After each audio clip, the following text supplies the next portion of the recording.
Formation sur les techniques de point de suture.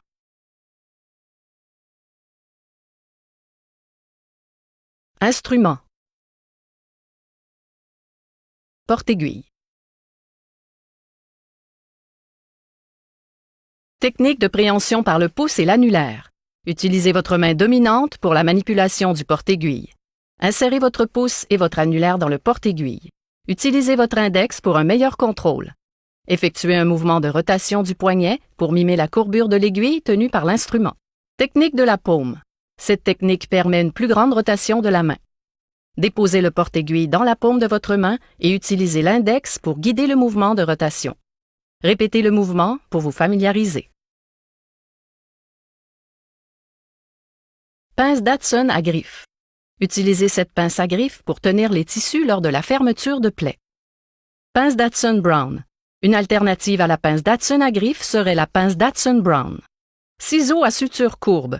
Grâce à la courbe, ces ciseaux permettent une meilleure visualisation. Tenue de l'aiguille. Saisissez l'aiguille à 1/3 du sertissage et retirez doucement l'emballage de l'aiguille. Suture simple à points séparés.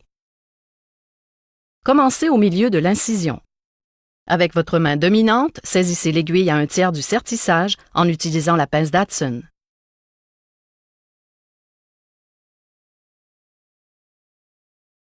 Vous pouvez utiliser soit la technique de la paume ou la technique du pouce et de l'annulaire.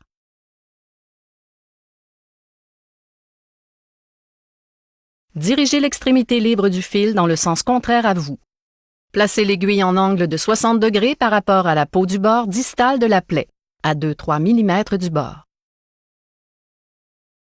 Piquez l'aiguille dans la peau vers vous et ressortez au milieu de la plaie, à hauteur du tissu sous-cutané. Stabilisez l'aiguille avec la pince ou le porte-aiguille en prenant soin de ne pas saisir la pointe de l'aiguille. Reprenez l'aiguille et tirez sur le fil jusqu'à ce qu'il ne reste que la longueur nécessaire pour faire les nœuds à l'extrémité libre.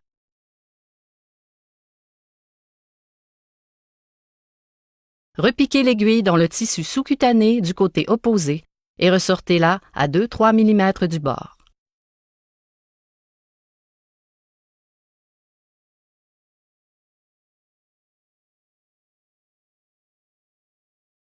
Formation d'un nœud plat.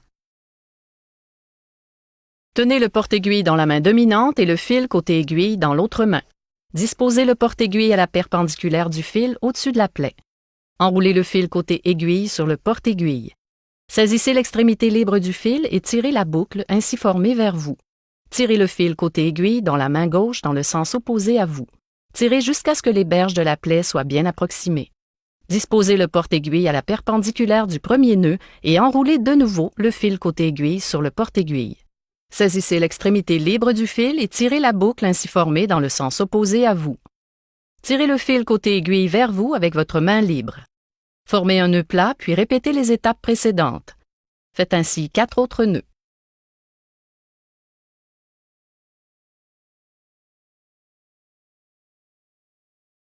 Coupez le fil à environ 1 cm du point de suture.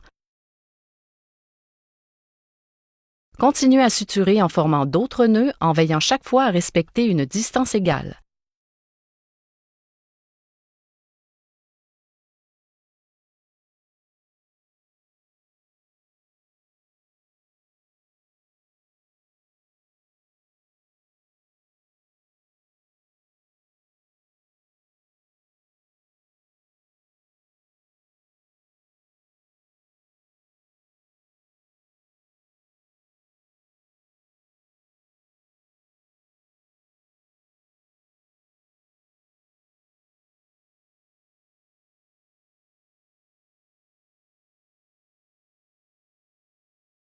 Déplacez les nœuds vers un côté de la plaie pour faciliter la guérison.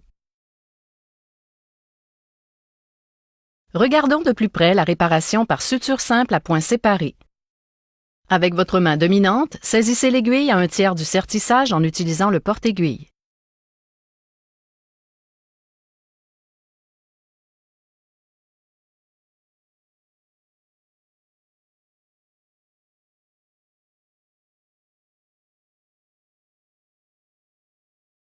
Disposez le porte-aiguille à la perpendiculaire du fil au-dessus de la plaie.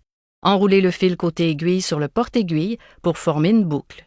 Saisissez l'extrémité libre du fil et tirez la boucle ainsi formée vers vous. Tirez le fil côté aiguille dans la main gauche dans le sens opposé à vous.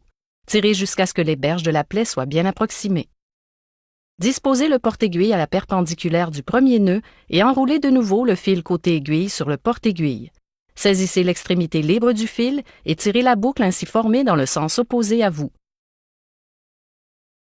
Tirez le fil côté aiguille vers vous avec votre main libre. Formez un nœud plat, puis répétez les étapes précédentes. Faites ainsi 4 autres nœuds.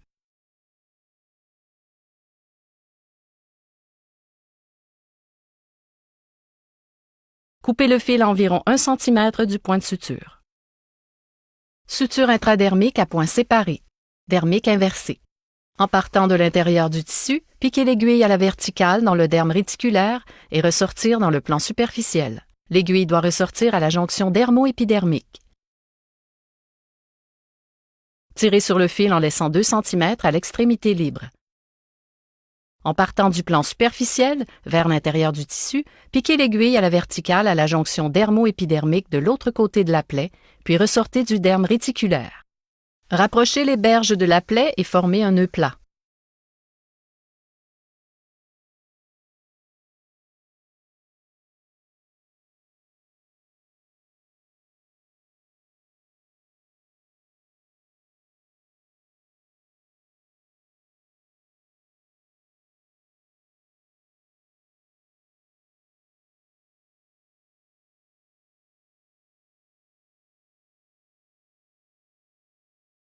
Continuez en effectuant d'autres sutures en les répartissant également le long de la plaie.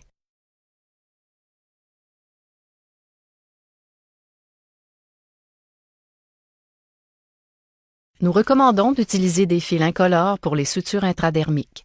Les sutures de couleur utilisées dans cette vidéo servent uniquement à la démonstration.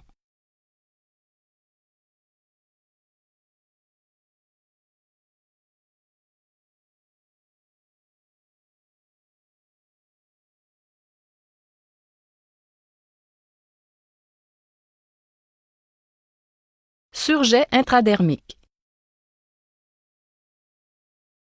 Commencez la suture intradermique à point séparé au sommet distal de l'incision. Nous examinerons de plus près cette technique de point dans la prochaine section.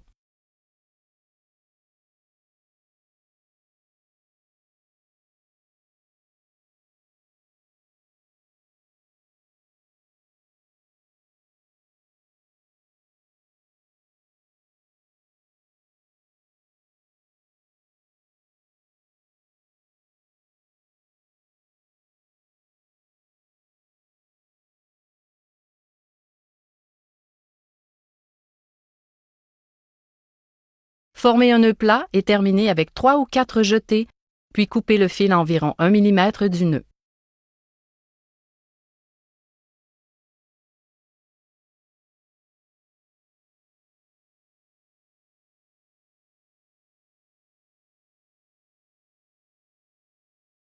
Regardons de plus près la technique de surjet intradermique. Piquez l'aiguille à l'horizontale dans la peau d'un côté ou de l'autre à environ 2 mm de l'apex de la plaie.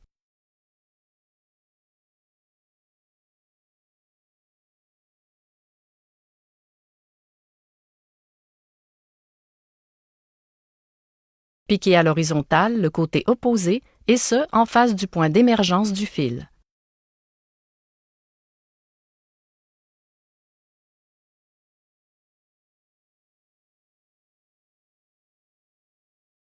Voyons de plus près.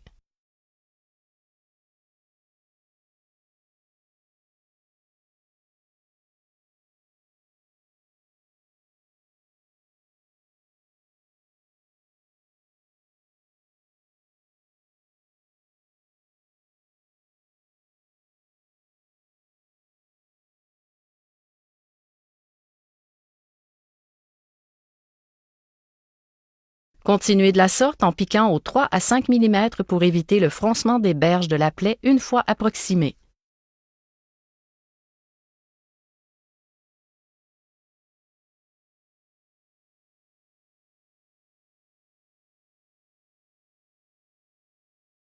Nous recommandons d'utiliser des fils incolores pour les sutures intradermiques. Les sutures de couleur utilisées dans cette vidéo servent uniquement à la démonstration.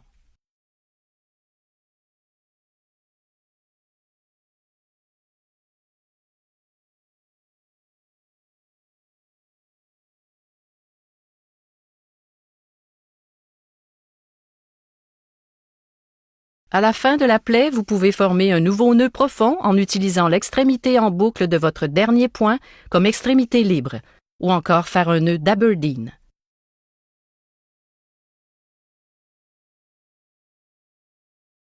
Formez un nœud plat ordinaire en utilisant la boucle du dernier point comme extrémité libre.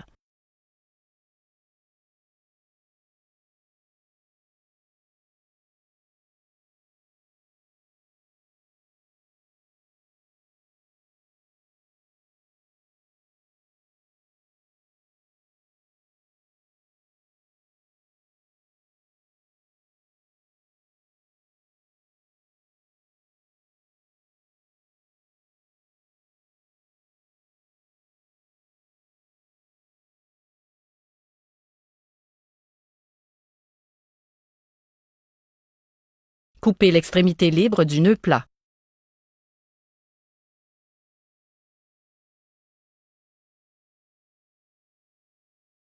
Dissimulez le nœud plat ordinaire en profondeur.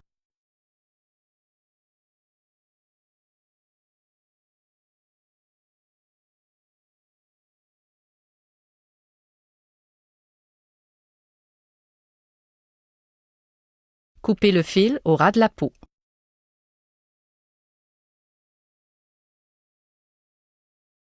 Nœud d'Aberdeen.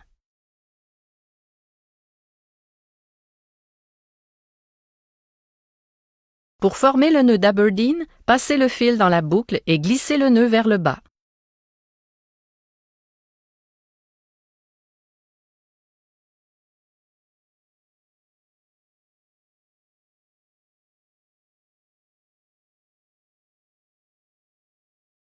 Pour la dernière jetée, passez le fil et l'aiguille dans la boucle et glissez vers le bas.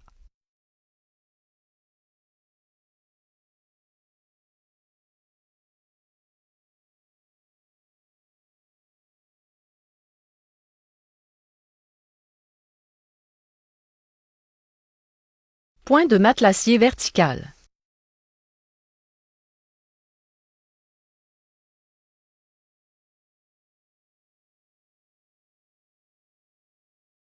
Placez l'aiguille à un angle de 90 degrés par rapport à la peau et à 7 mm du bord de la plaie. Puis piquez-la dans la peau et ressortez-la au milieu de la plaie. Reprenez l'aiguille.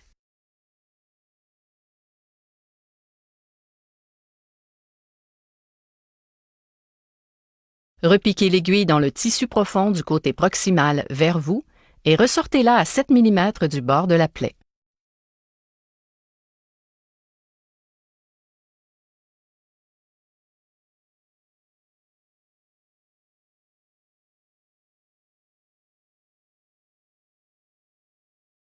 Repiquez l'aiguille dans la peau directement en face du point d'émergence, mais à 1 mm du bord de la plaie.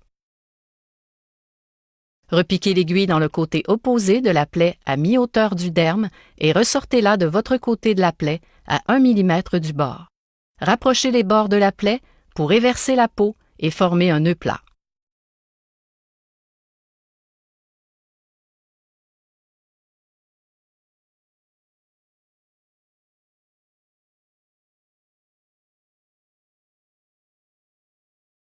Point d'angle.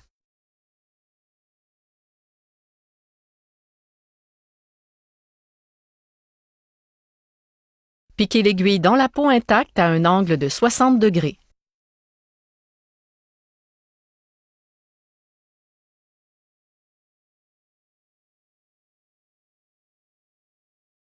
Piquez l'aiguille à l'horizontale dans la plaie à mi-hauteur du derme et ressortez-la de l'autre côté.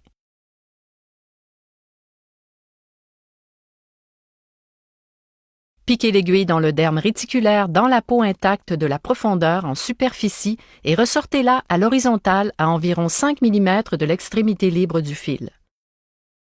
Rapprochez les berges de la plaie et formez un nœud plat.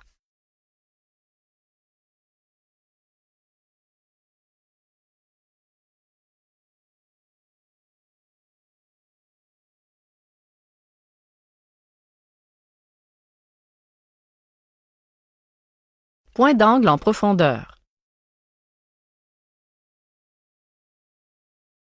À partir du plan superficiel, piquez l'aiguille dans la peau en pénétrant dans le derme profond. Puis, ressortez à la jonction dermo-épidermique.